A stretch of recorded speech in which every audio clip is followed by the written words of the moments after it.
Fala pessoal! Torcedor tricolor, o Grêmio está em mais uma final de Campeonato Gaúcho. Ele tinha empatado na ida na Arena em 1-1, empatou na volta lá no Jacone em 1-1 e nos pênaltis venceu por 4-1 e com isso terá Grenal na final. Grêmio que estará na final pela 9ª vez consecutiva. Desde 2018 tem marcada a presença na final.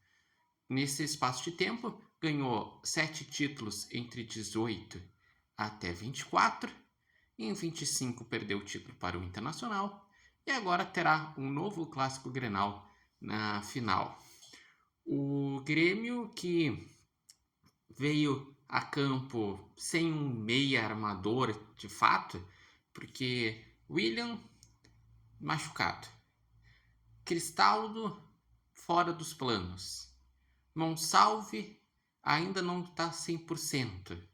Edenilson foi para o Botafogo. Então o Grêmio começou com Dodge, Noriega e Arthur, sendo que a cabeça pensante era o Arthur, tendo como os pontas Pavon e Amuso, e lá na frente Carlos Vinícius. A primeira etapa foi um jogo bem feio, com poucas chances, em que teve, além do gol do Juventude de pênalti, lá no inicinho uma chance do Grêmio com o Noriega, daí uma outra chance do Juventude, e no final do primeiro tempo uma chance do Juventude. Ou seja, se tivesse empate também não ia ser nenhum crime.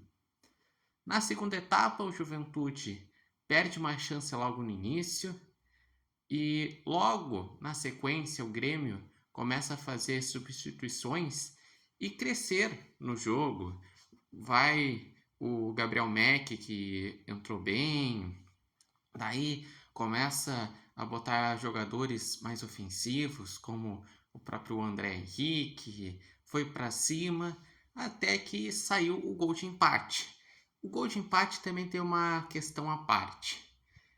Foi um gol irregular pela questão de que o jogador que cobra o lateral, ele pisa fora da linha quando cobra o lateral. Daí o jogador do Juventude ele acaba afastando de cabeça, o do Grêmio cabeceia para frente e daí sobra para o Vieri fazer o gol.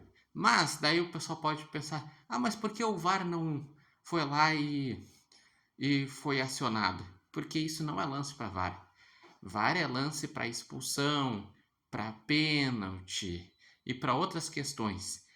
Quando já apita a bola em campo, quem deveria chegar e dizer: não, não, peraí, era o bandeirinha ou o juiz. Nenhum dos dois se manifestaram e acabou que deu gol de empate. E vamos também dizer uma coisa, tá? O gol foi irregular, mas também o Juventude acaba não se classificando justamente porque ele pecou na eficiência.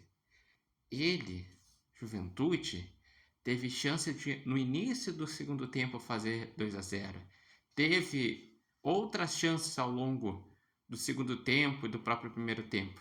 O Grêmio foi lá, conseguiu levar para os pênaltis e outra falta de eficiência do Juventude. Nos pênaltis foi 4-1 para o Grêmio. Teve uma defesa do Everton, uma que o jogador do Juventude errou e terminou assim, 4-1 para o Grêmio. E Grêmio com isso está na final. E é algo bem curioso. O Grêmio, ao mesmo tempo que é um time bastante questionável, até agora na temporada em 12 jogos são 5 vitórias, 3 empates e 4 derrotas. No próprio Gauchão, por exemplo, perdeu para o São José e para o Inter na fase de grupos e empatou 3 vezes contra o Juventude. No Brasileirão tem uma vitória e 2 derrotas. Ganhou do Botafogo, perdeu para o Fluminense e para o São Paulo. Mas ele tem uma oportunidade de nos próximos dias conseguir bons resultados, tirar qualquer possibilidade de crise e jogar a crise para o outro lado. Tem essa possibilidade sim, porque o Grêmio vai fazer um Grenal e num Grenal, pior que daqui a pouco, um momento que esteja o outro time, as coisas se equilibram. E o primeiro jogo é na Arena. E esse primeiro jogo pode ditar como vai ser o mata-mata. Que lembrando que no ano passado, o que também fez o Internacional ser campeão gaúcho foi que o Inter foi na Arena e venceu por 2-0. E daí com isso ele pôde administrar o jogo de volta no Beira-Rio, que terminou 1-1 e o Inter foi campeão gaúcho.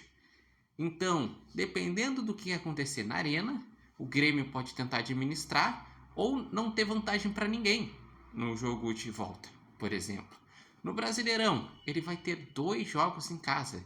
Ele vai ter agora contra o Atlético Mineiro, que no momento o Grêmio é 13º com 3 pontos. Mas se ele ganhar, ele já pode ir para 6 em 12 disputados, já ir lá para o meio da tabela, se afastar de um perigo de zona de rebaixamento.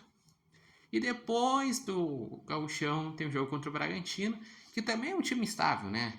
Que é um time que foi lá, foi bem na fase de grupos do Paulista, chega no mata-mata eliminado pelo São Paulo. Ou no próprio Brasileirão, começou bem e daí na terceira rodada vai lá e perde. Então é uma incógnita o Bragantino.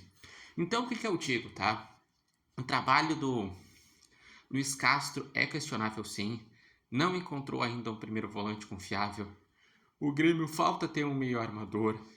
Os laterais defensivamente vão mal. A zaga é vulnerável. Depende muito da criação do Arthur. Todos esses problemas já conhecemos. Mas, dependendo dos resultados, o Grêmio pode ganhar tranquilidade e jogar a crise para o outro lado. Porque lembrando que o Inter, que fez um campeonato gaúcho até agora melhor do que o Grêmio, com 8 vitórias e uma derrota, tendo boas atuações, rodando o elenco, também está no mesmo status que o Grêmio do campeonato, está numa final. E no Brasileirão está pior. Então, é o que eu digo. O futebol é tão dinâmico que daqui a pouco o Luiz Castro, que foi criticado, daqui a alguns dias pode ser elogiado. E se perder a final, o Grêmio, daí sim vai ser questionado de novo, porque sempre a obrigação de Inter e Grêmio é chegar à final, e quem perde recebe críticas.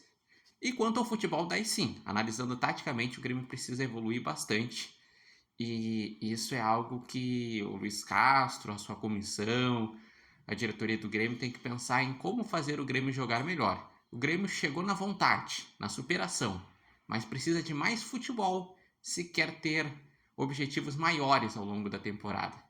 E vocês? O que acharam desse jogo? Quem foram os destaques? Qual a expectativa para a final clássico Grenal? A expectativa para o jogo do meio de semana contra o Atlético Mineiro? Deixe aqui nos comentários, lembrando que esse vídeo tem oferecimento de Barbearia Independência e vocês podem acompanhar o Repórter Matheus Wolff no TikTok, no Instagram e no canal do YouTube Repórter Matheus Wolff.